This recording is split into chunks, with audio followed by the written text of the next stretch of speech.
Marquette kind of looked confused offensively. Didn't get everybody involved. Seems to be a newfound effort right now to start putting pressure on the Villanova defense. Corey Fisher back into the game at a nice first half for the Wildcats. Let's try again with Alan Hopkins. Alan? Yes, I'm back. Some technical difficulties. Coach Buzz Williams not happy with the fact that they got more fouls this half than any other point in the previous 33 games. He said mainly because they're not doing a good job of guarding the bounce, and their transition defense has been very poor. I also talked to Dominic James, who said the locker room was very upbeat.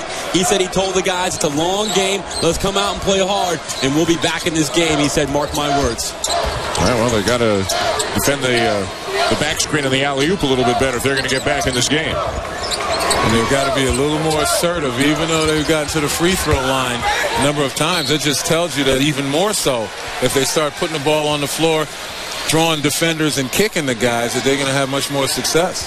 Hayward made a three, then missed badly on that last attempt. It's a 13-point lead for Villanova early in the second half. Corey Fisher, the 6th man of the year in the Big East. This was announced a couple of days ago. Had 8 points in the first half. Cunningham. That pass off the knee of Redding, and then Redding is called for the personal.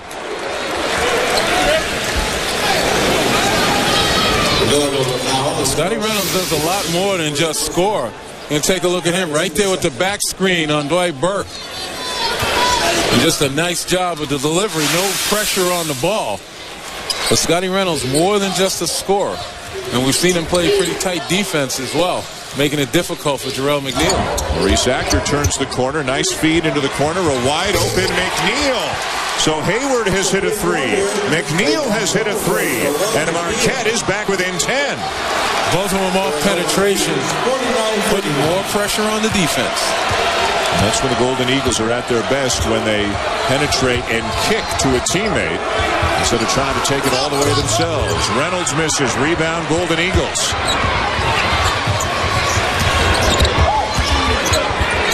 Hayward. Another one. All of a sudden it's down to 7. Timeout, Villanova. Villanova calls timeout. That will be charged as the 32nd timeout. Well, you heard Alan tell us the guarantee from Dominic James. He's turning into Nostradamus as Marquette starts to play with each other. Penetration, kick. They're feeling it.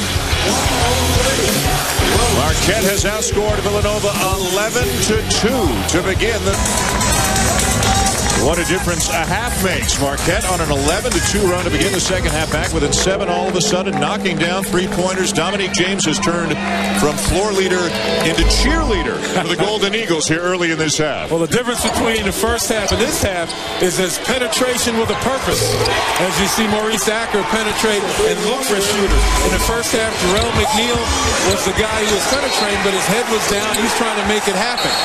Marquette's playing with each other, and that's what's putting pressure on the Villanova defense. 2 threes in the first half for Marquette, 3 already here on the second half, and good on Dominic James. He's engaged, he's involved, he's injured, he's done for the year. His Marquette career is over, but look at how into this he is, and he's taken on almost an assistant coach role with Maurice Acker, trying to guide Acker here as his replacement at the point. Well, it's a testament to the closeness of this team. We've heard Dominic James often refer to this team as his family, and you obviously don't desert your family at a time when they're most in need of whatever it is that you can give them. You can't give him the leadership between the lines, but he can certainly exert some leadership on the sideline.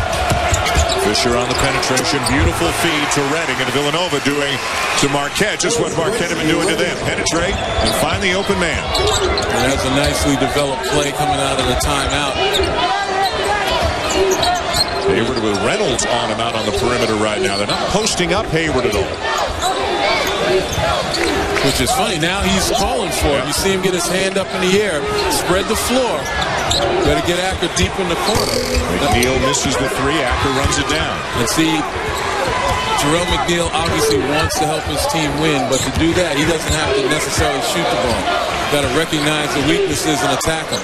McNeil 3 for 12. Matthews 0 for 8. And a timeout on the floor here early in the second half at the Garden. Coming up on a rush hour here in Manhattan. Marquette trying to get back into this one with Villanova and advance to the semis. Time now to talk strategy, brought to you by Charles Schwab. Well, first of all, you're going to take a look at Maurice Acker right here. Setting the screen. He's going to come out, receive, and draw the defense and come to that side. Now, once he does that,